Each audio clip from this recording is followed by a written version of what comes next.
For those of you that don't know me, I'm Kevin Szawala, Mr. Peace, and I'm the state coordinator for the Department of Peace campaign for the state of Michigan.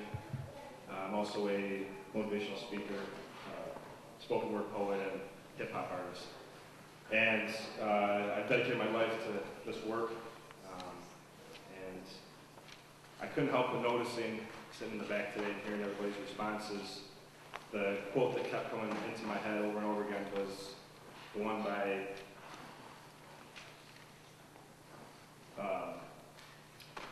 Jimi Hendrix, that when the power of love overcomes the love for power, the world will know peace. And we've been talking a lot about people's want for power and how that's been leading to a lot of our jobs and human needs becoming in jeopardy. And I think about everyone here today and how we're all connected. You know, it's through that empathy that we feel for each other. And it's very encouraging to see everyone that has already shared today speak out about these things. So I think that common burning sensation, you know, when you see these signs here, one day in Iraq is $720 million, and they just eliminated House of Representatives, the Institute for Peace in the United States. $42 million was cut, which is equivalent to 3 hours in Afghanistan. And they're thinking about cutting, you know, $1,000 per pupil in the state of Michigan to, you know, help with tax breaks for CEOs and big corporations. So I think, again, though, that which makes us a little bit perturbed and angry is what unites all of us and why we continue this fight, because we know deep in our hearts that why we're here is the right thing to do, is to fight for justice, to fight for peace. I think back to what Alan had told me a couple weeks back. You know, I always love asking everyone that I go and talk to is, why peace? You know, why spend 8 hours of your day here, you know, in this church when you could be home watching NCAA basketball or something? You know, I mean, why put all your time and efforts there? And he had given me this example of this man that for 25 years straight had a vigil going for the abolition of nuclear weapons in Washington, D.C., and it was going 24/7 for 25 years. And the man died, you know, but it's still going today. And when he was asked, you know, why is he still doing this? Because nobody has given him an answer good enough to stop doing it. And I know that's why, you know, I'm doing this right now up here in town, helping with the cameras and everyone else that shared, you know, that we're doing this because, again, it's the right thing to do. I wish that there was more people my age here. I do. I always come back to the quote by the Dalai Lama that says, you know, we as human beings have a responsibility to make every effort for the promotion of peace and inner values. And that's what I feel, you know, in my heart is the social responsibility to be here. And then Martin Luther King Jr., he said that the day we become silent about things that matter, our lives begin to end.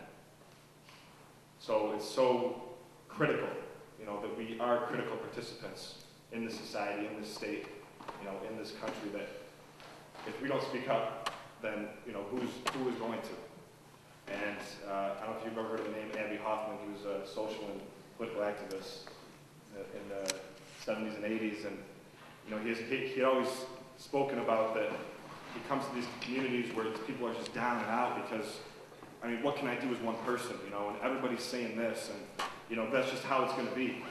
But he said, I don't think that, and I'm just one person. And so what he kept coming back to is that we don't need everybody to make a difference, to make the change, but we need enough. And this room today gave me a lot of hope that we have enough right here, you know, to move forward, to push forward, and to fight for what's beyond necessary in this state, in this climate. Something that I'm going to be a part of this upcoming summer is an initiative, a project that's called Movable Peace. And myself, Chuck, Alan, a couple others in the audience are a part of this too. But basically what we're going to be doing from July 4th all the way through Labor Day is moving peace throughout Michigan and going from community to community with a traveling roadshow exhibit talking about all the cost of war and where our tax dollars are going, trying to create more awareness among people in the communities, to understand these issues a little bit more, but also tape them, videotape them, get their responses as to what they are seeing as their main issues in their communities that they're facing, like we're doing here today, but then also talking about potential solutions. And all this, the intention, these walks for peace, signing a petition, the road show, boating, walking, running, everything for peace we're supposed to culminate in a walk for peace across Mackinac Bridge on Labor Day. And then at that point, with all the petitions that we gained in that 2-month span and leading up to that, to present it to Governor Schneider, a petition for a voluntary committee for peace and justice at the state level here in Michigan. And the ultimate goal is that this becomes governor appointed and can help with all the issues that we've been talking about today, how it just doesn't make sense how we're incarcerating people and how much it costs for that and how much of our budget is going towards the military. I wanted to find this quote for you because we're putting it at the top of the petition. It's something that Governor Schneider has said himself. The underlying key to success is to change our culture. We need to go from negative to positive. We need to stop looking in the rearview mirror and look toward the future. We need to stop being divisive and start being inclusive. Governor Rick Schneider. So myself and about 150 other groups through the Michigan Peace Network want to present to him this legislation. I got some extra handouts that if you guys want to get some afterwards, please do so. And if you want to sign up to volunteer, have the roadshow come to your community, or just sign the petition, we would definitely love your support. But the main reason I'm here today too, per Tom's request and Margaret Nielsen, is I was asked to speak to send people off on an upbeat note. So I wanted to share with you all a little something that I wrote. I wrote this a little bit earlier today, which is kind of coming. So,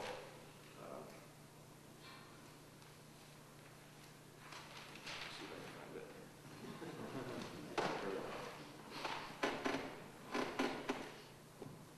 Social and political unrest, economic turbulence, and all these tax cuts for the rich that just don't make sense. See, we're gathered here today because our jobs and human needs are under attack. But we're optimistic because people power is making a comeback. You look to examples like Egypt, Tunisia, Libya, and Madison, Wisconsin. The epicenter of the Midwest to reverse a wave of unprecedented legislative revision. Fighting to defend workers' rights and doing whatever it takes. And we'll do the same thing here, even if that means weeks of nonstop protests here in the Great Lakes State.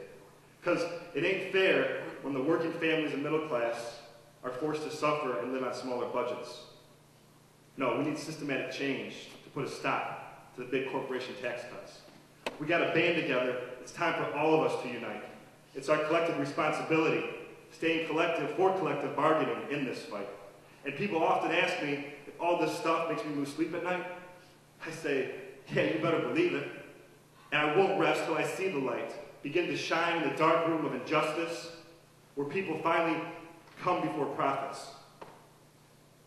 And the terms common good and just society become a top priority, not just the next looked over topic. I even heard it said today here in this room, where we treat these democratic words just like oxygen, where you can't breathe without them, similar to not being able to live without water here in Michigan. So let's take action, collaboratively address these issues head on by calling our Congress, and by signing a petition as a coalition for a commission for peace and justice. We will prevail and do what's necessary to alter this course of history. There's power in numbers, and our numbers are growing as we reach more and more communities. Yet, my hope for a brighter more just tomorrow comes from all the energy in each one of you, and that each one of you bring. And the powerful phrase that makes sure the country we live in will never be the same. Let freedom ring. Peace.